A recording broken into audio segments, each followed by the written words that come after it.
All right. I'm here with Colin Gorrie, linguist and professor at the Ancient Language Institute of Toronto. He's also writing a book about Old English, which is one of the reasons that we got connected. And we're here to nerd out about languages and talk about the history of English for a little while. So, Yes, indeed. Colin, Let's do it. all right. Well, tell us a little bit about yourself. Give us, a minute or two just on your background and some of the things we were discussing before we started. Sure. Yeah. So I'm a linguist by training. That's my educational background. But my interest is in particular these days in how to learn and teach ancient languages. And so I'm Wow. always thinking about the research that's been going on for the past 50 years or so in second language acquisition, thinking how can we apply that to the teaching of ancient languages? Because ancient languages offer a bit of a challenge. When we have modern languages, of course, we can go talk to native speakers. It's a lot easier to immerse ourselves in the language, a lot easier to get input. And with ancient languages, we have a different situation. You can't go up and find a Roman or an ancient Greek on the street and say, "Hey, by the way, if I'm saying this, is that right?" You have to use other techniques, and you have to get a bit creative. So my primary interest is Old English, taking these questions and applying them to Old English. But I also work with Latin and a bunch of other languages that are less fully fledged in as far as how far along I am making the materials for them. But Now, let me ask you a question because I've studied modern languages. Spanish is great, my Italian's great, my French is getting there, my Korean's okay. So how tell me a little bit about teaching an ancient language. Like if you don't have native speakers, do you actually do speaking practice? Do you do do we are we fully aware of how these were spoken, or are there some gaps in that knowledge? mm, Break it yeah. down. I'd love to hear about it. So this is the approach that I take and my colleagues at the Ancient Language Institute. We try as much as possible to narrow the gap between how we treat ancient languages and how we treat modern languages. So Hmm. we know fairly well how modern languages are acquired.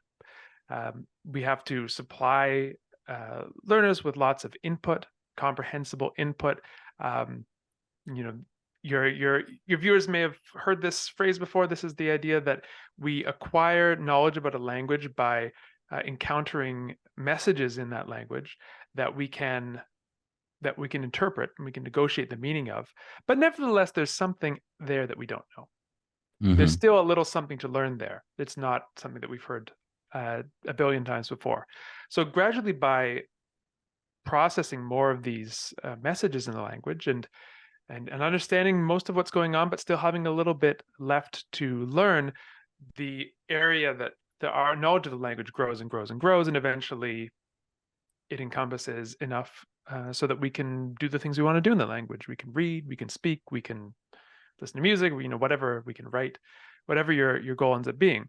So for ancient languages, we try to recreate that experience that you might get for a modern language as much as possible. So we treat the languages as much as possible like living languages, which means we speak them in the classes. We get the students to speak back. We have try and as much as possible to have conversations in the languages, and we focus everything around reading as large quantities of input in the languages as we possibly can. Now, this raises a few different kinds of questions. So the first is the one that you mentioned. I'll try and remember both of them. The first is, how do we know what these languages sounded like? Are there gaps in our knowledge? And the second is, how do you take up, say, a Latin text, something Cicero wrote, and start reading it when you're a beginner? Well, you don't, Hmm. but we'll get to that in a second. So the first question is, how confident are we in how these languages sounded? And in the cases of classical languages or languages with large literary traditions, long literary traditions. So things like Latin, things like Ancient Greek, Old English, Old Norse, Biblical Hebrew, classical Sanskrit, things like this. We have a pretty good idea because there's been a lot of scholarship Hmm. done on these languages over the years. So,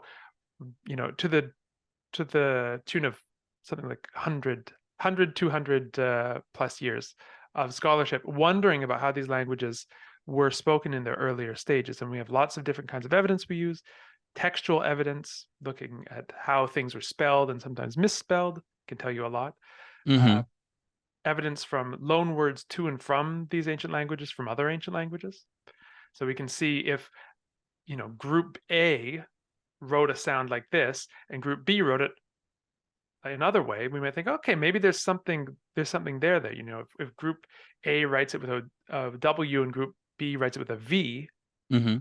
maybe that W was pronounced like a V, or maybe the V was pronounced like a W. We have to consider that as another data point. Mm-hmm. Another thing we use is modern languages that are related to the languages. So in a lot of cases, we have modern descendants of the languages that we can use. So Old English has modern English as its descendant. We can learn a lot from the different dialects of modern English because they all sprang at some point from Old English or something very much like it, the Old English of the books, that is. Mm-hmm.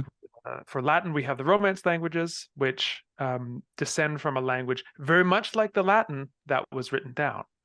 So we can learn a lot from the descendant languages. And by taking all of these data points together and some others, we can kind of get a view, a sort of 360-degree view of what the language sounded like. So although we're not certain, we didn't have tape recorders or anything like that, we can nevertheless reconstruct the pronunciation, we think, fairly accurately based on how all of these different forms of evidence cohere into a single picture. Mm-hmm. Yeah, really Now, there are triangulating the pronunciation from things like like the history of how the language shifts to one of my favorite Rosetta Stone facts was that they first started cracking it using like the names of cities, because that's something that remains pretty consistent across languages and then throughout time. precisely. Yeah. Triangulation is the perfect word for it. That's not, of course, to say that there aren't gaps. So one of the things that we find with historical languages is that they tended, especially the earlier you go, only certain texts survive because we Mm-hmm. didn't have there were no printing presses, there was no way of reproducing texts easily.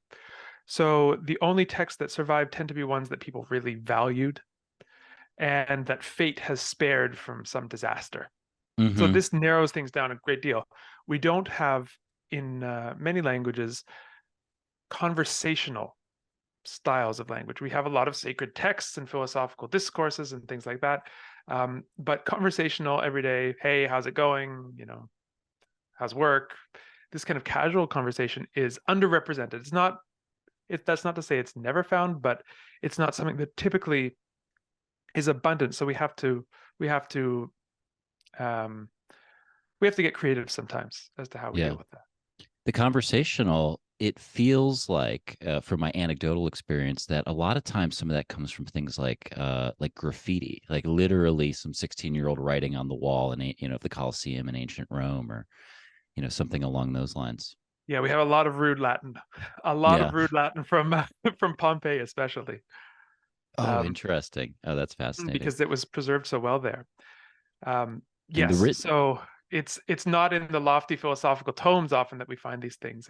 It's in other kinds of writing. So graffiti, charms. Sometimes people will write on objects, especially Mm-hmm. this is some of the earliest Old English that we find, and related languages come from little runic inscriptions on objects, like "This is my comb," this kind of thing. Mm-hmm. I don't know Oh, why they felt the fascinating. need to write that, what else could it be? Um, but there you have it. Well, I've definitely seen that too in reconstructing. I know, like, one of the reconstructions of trying to figure out the proto languages for Basque. Some of the oldest examples they had were, like things they'd put in front of their doorway to repel spirits and things like that. Yeah, But if you makes think about sense. it, like back, before uh, being literate was super common, these might be some of the only examples of writing that people even had in their household. Hmm. Yeah, this is another sort of filter that comes through history, is that literacy was so rare until so Mm-hmm. recently that only a particular kind of person would write. Yeah. In the case of Old English, it would be people associated with the church. Um, So we're talking, monks essentially in large part, and their concerns, the things that they're interested in, predominate in the Old English that we have, just because everyday people were not writing. They didn't have access to, scriptoria where people are copying down text. They would, if they wrote, which they Mm-hmm. probably didn't, it would have been something very short, perhaps, or an inscription on an object, or perhaps on objects that were very soft and degraded very easily in the climate of Mm-hmm. England. So we don't have them. So there are all sorts of reasons why we might not have a particular kind of text. And from the point of view of teaching these languages, um, we have to get creative as to how we say things like, good morning, how are you, things that you want to say in a classroom in order to make it an immersive environment. Mm-hmm. And I'll give you an example. This idea of wishing people good morning, good afternoon, is not something that people did people seem to have done in Old English, at least. This seems to have come in a later stage of the language. It seems that this custom originated in continental Europe, and it came into English through French. Mm-hmm. But we have greetings in Old English. So one greeting that we have attested in Old English is Wes Thu Hall. So literally, West be through Hall. you healthy, which is Ah, best through Hall. Okay. mhm, So mhm, mhm. BU, the Hall, I can't quite put my finger on, but best Hul, yeah, that you can start to hear that. Absolutely. The hall is related to whole in modern Mm-hmm. English, like WHOLE. Oh, So interesting. So yeah, that so etymologically, whole and healthy stem from the same root. right, and we also have the word hale and hearty. That kind of it's the same root as in health as Interesting. well. Yeah. So all of these things sort of cluster, those concepts cluster together in Old English. So Westhu Hall was one way that they said it, and we have a remnant of this in the phrase wassail, like the drink, Mm-hmm. which comes from a cheers, a toast that you would make when you were drinking. May you be healthy. Mm-hmm. Topical So too, given the time of year. yeah, 'tis the season. Yeah. And another greeting we have attested in Old English is si yesund. Si yesund, which means more or less the same as Westhu Hall, just using different form of the verb and a different word for healthy. But this is like sei gesund Mm-hmm. if you're thinking in German. So be healthy, si gesund. It's funny And because so people often think, "Hey, it sounds like see you soon," but yeah. no Well, connection. let me ask, since I love etymologies. One of my favorite games is seeing a word I don't know or just trying to guess what the etymology of a word is. So what is a so Sund is like gesund, like Gesundheit in German. Mhm. Is there an English a modern English word that comes from that as the healthy, There you know, is safe and oh, safe and safe and sound. sound. Interesting. Now that's one of those examples of a phrase, I heard my grandpa say safe and sound, 10 trillion times in my life and never thought about the fact that, oh, that's an odd use of the word sound. Yes, and there's a lot. This happens a lot. This Mm-hmm. is you'll see an Old English word that's used very very frequently and commonly, and then you realize that it actually does still exist in modern English, just in some very niche usage. Mm-hmm. So that's one sound, or being of sound mind. The Mm-hmm. sort of legal jargon, being of healthy mind. Yeah. Oh wow, that's another one I hadn't thought about. Because for some reason you just yeah, you hear it a million times, you never and there's a million examples of this, as you said. But yeah, has nothing to do with anything auditory. Right, Now, right. It's I a did completely different route from that. I wanted to ask you another question. So in even in modern Italian, and you alluded to this earlier, in modern Italian, there's tenses you use in writing that you don't use spoken. In spoken, you tend to use the sono andato, like I have, I am gone, I have gone, which you also an interesting topic, used to exist in English. Whereas in writing, you use the simple past tense. In Old English, have y'all found like significant differences between like formal writing style versus casual speaking style to a degree, to that degree, like things that you literally wouldn't use speaking that you do use in writing? This is a good question because we don't have any of that spoken colloquial kind of language. Got So it. it very well may have been the case, but the fact is we have only the formal. We Mm-hmm. have only things like Bible translations. We have, poetry. We have homilies given by preachers. We have formal historical records. We have law cases and things like that. There's not a lot of informal writing. Mm-hmm. So it very well may have been the case that there was a difference in the grammar. We just don't know. Yeah. And it does give you one of those thought experiments of, what if 3,000 years in the future they were trying to reconstruct our language using sermons from preachers and ledgers from accountants? Hmm. They would reconstruct a very interesting form of our 2023 English as well. Exactly. And we know that there typically is a difference between writing and speaking in basically every every language we know about that has a written tradition. It's not the way people speak. It's usually more conservative. Mm-hmm. Speech changes all the time. We don't have to look farther than our own daily experience to know that, you know, kids these days use different slang than we did. We use Mm-hmm. different slang than our parents did. Something that's in this week is out the next, and there's no reason to believe that that's not a constant. And certainly, we know that the Latin of graffiti in Pompeii is not the same as the Latin of Cicero, and the Latin that gave rise to the Romance languages is not the same as the Latin of Cicero. This Mm-hmm. this this formal written Latin, and so there is a difference, and parsing out exactly what that difference was and what correlated to. Is it a matter of formality? Is it a matter of speech versus writing? Is it a matter of urban versus rural, rich versus poor? This is something people debate, but we know there Mm-hmm. was a difference. Yeah, of course. I mean, locations. Imagine, English in New York versus English in the South, or the huge difference between French in France versus French in Montreal up in Canada, Hmm. and especially a lot of this comes through in the casual, in the slang and how people swear. All these things are, that's because I think of that's kind of like the bleeding edge of language, where a lot of the most of the changes are introduced that gradually trickle their way up into the more formal aspects of the language. Hmm. There was one thing I wanted to return to, and Yeah. while I still have it in my memory, which is related to this idea of giving people input in order to help them acquire the language.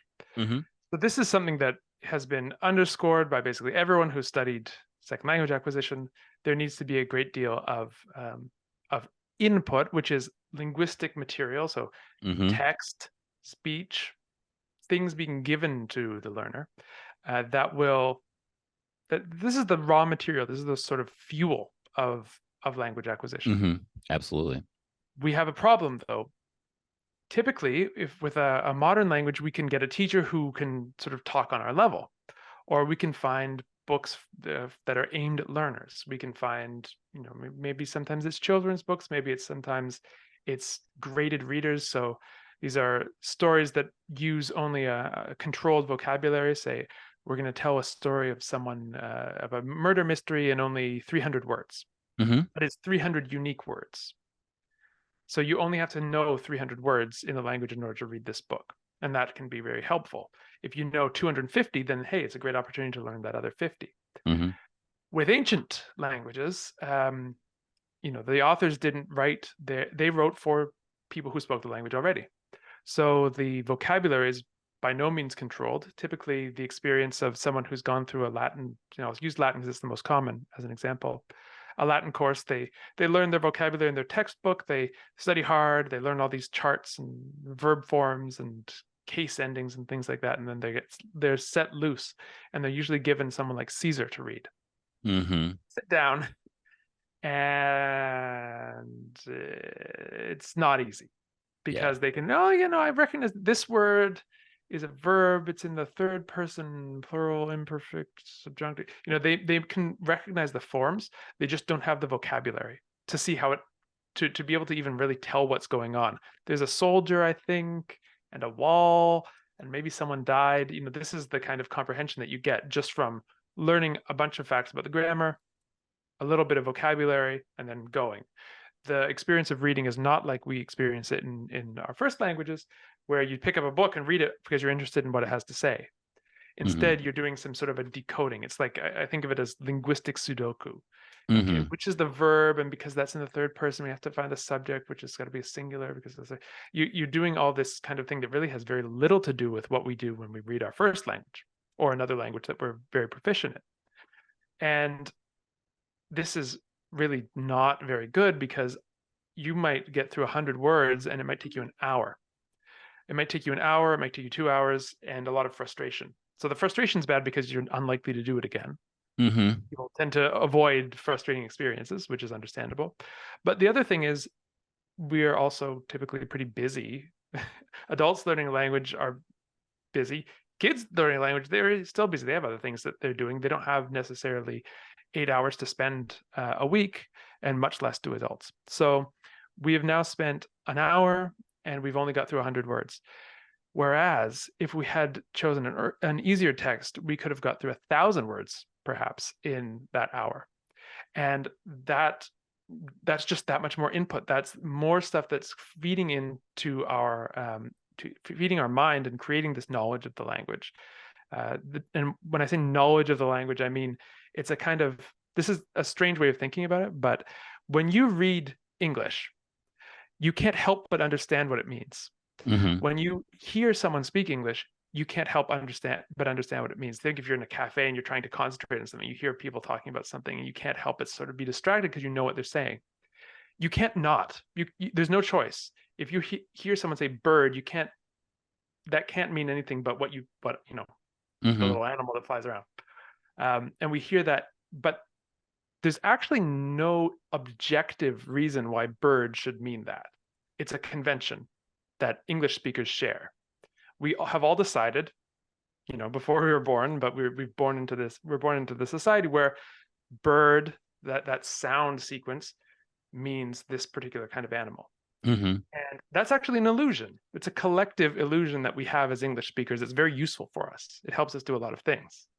It helps us communicate with each other, for example. But it is an illusion. And the knowledge of English that allows us to hear bird or see BIRD written and understand it is what we're trying to acquire. We're trying to make these illusions for ourselves. We're trying to join the community of speakers of this particular language that we're learning and take part in their illusion. Mm-hmm.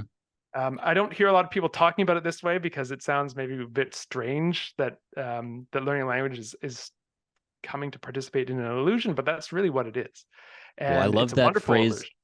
I mean, I was writing that down because I love that phrase of language as a collective illusion. Never thought about it like that, but it absolutely is. I mean, it's all symbolic. And there's nothing in language that is inherently tied to whatever that object is. It just, but for some reason it grafts that into our brain. Now, I And did want to bring up another point, or I go off something you said. So, with everyone I teach languages to, and lately it's been a lot of English, but I used to teach Spanish, and I've taught some other languages and things. One of the things I always say is like, find stuff that you enjoy. Like, I don't care, I don't give a shit like how lowbrow it is. Like, I taught myself French. I took some French classes, but I mostly taught myself French reading science fiction. I love science fiction, total nerd for science fiction. And it's like not high minded at all, but it was something where I could just get through it and I like really enjoyed it. And additionally, when I was like, back in the day, like learning Spanish, like I remember in high school reading like YA books, which were a little below my level or a little like below the age I was reading at, but it was something interesting and something that, rather than and the interest keeps you going. mhm. And so I see the problem there, which is that, there's not a lot of college kids who are like uh inherently interested in Cicero or like the works of Caesar or things like that. Like uh they might consider it a little bit dry. Um, but there isn't the equivalent of an old English like movie podcast or like I have a lot of the remote workers I've worked with lately, speak awesome English. I worked with some guys from Brazil, speak amazing English, totally fluent with just a little bit of an accent. And I was like, how'd you guys learn that? Like, where'd you guys learn? They're like, we had some classes in school, but I mostly learned it playing Counter-Strike online. Yeah, I hear that all the time, all the Mm-hmm. time. Yeah, if you're able to communicate with native speakers and pick up the way that they actually speak, for some people, it's they binge watch Friends. They've watched it Yeah. 10 times, the entire series, or they play video games online, or they're following their interests, and there's nothing more powerful than that. Yeah. Because if you're it's not something you have to schedule. I mean, we think no one says, oh, I really got to get some Netflix in, I don't know if I'm going to have time tonight. I just don't know. I've so busy, I don't know if I'll be able to schedule in my net. No, they just do it because they Mm-hmm. want to. That's what, they don't have to hold their feet to the fire to do it. It's just something that comes naturally. And if you can align that with your language learning goals, then there's really no more advice that anyone needs to give you, because you're going to learn it. Yeah. But as you say, where there just isn't this for historical languages. So and they're not even for all modern languages either. You're lucky if you're learning a language that has a big presence on the internet. Certain minority languages, certainly historical languages, don't have the same kind of resources available. And this is where it becomes hard, because you want to get the input, but you're left with things that are perhaps not the most interesting to you, or way above your level in terms of the vocabulary needed to understand it, or both. So it becomes quite tricky. And this is where projects like, for Latin, the textbook series Lingua Latina per se Illustrata, which is really a model kind of textbook for learning a language, Mm-hmm. they really come in handy. And so the first book in the series is the most famous. It's called Familia Romana, a Roman family. Mm-hmm. And it's essentially a novel that tells the story of this family, this Roman family. And the kids are, one of the kids is good for nothing, the other one falls out of a tree, and there are all sorts of just silly things that go on in the story. But what's really cool about it is it teaches you Latin through telling the story, and it just gradually, it starts off with very, very simple things that anyone who speaks a European language will understand without even having to think about it. Mm-hmm. Roma in Italia est. Mm-hmm. Rome is in Italy. And they even have a little map and a picture that shows you where Rome is. And just by going through that, every chapter it gets a little bit harder. Something new gets added. And there's no English in it. There's nothing but Latin in this book. And every chapter, more vocabulary is introduced, and that keeps telling the story. And by the end, you've gone through pretty much all of Latin grammar. You've got a vocabulary of, I think, 1,700 words or so, which is pretty respectable. And you've had a not so bad time because the story is somewhat interesting. Mm-hmm. And And if you speak the this, Romance language, you have enough to basically just get started. yes, yeah, Romance language, even English will do, because the first chapter where they introduce a lot of things, a lot of very fundamental things, is all about geography. Mm-hmm. And you can just point to a map, and to teach it, it's very easy, because as a teacher, you can just bring up a map and start asking people, where's this, where's that?